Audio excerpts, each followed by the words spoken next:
Exercice 10. Alors, la première chose, pardon, c'est de tracer un graphique. Donc, tous les points là, abscisse ordonnée, etc., je les ai mis sur GeoGebra. Alors, je ne sais pas si on va voir grand-chose, mais tous les points, je les ai notifiés ici avec les bonnes coordonnées. 0, 80, 20, 86. Alors, c'est GeoGebra, ils mettent des égales. On est bien d'accord que sur les coordonnées, on ne met jamais de égales.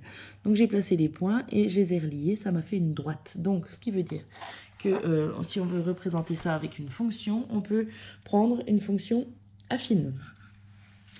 Une fonction affine s'écrit f de x égale ax plus b. On va chercher d'abord son ordonnée à l'origine. L'ordonnée à l'origine, c'est à quelle hauteur la droite coupe l'axe des ordonnées. Et on est à 80, parce que le point de coordonnée 0, 80 appartient à la fonction.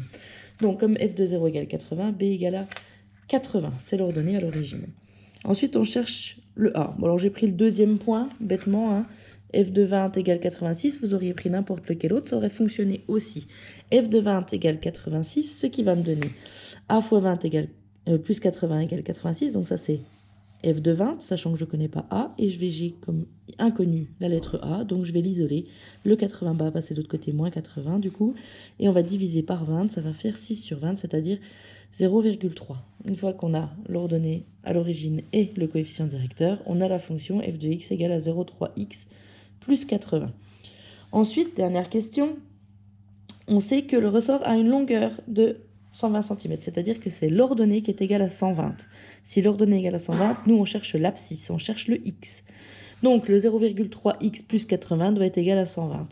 Je passe le 80 de l'autre côté, je divise par 0,3, j'obtiens 400 sur 3. Si je veux une longueur exacte, une valeur exacte, pardon. Et donc si je calcule cette valeur sous forme de valeur approchée, on aura donc une masse de 133,3 grammes environ.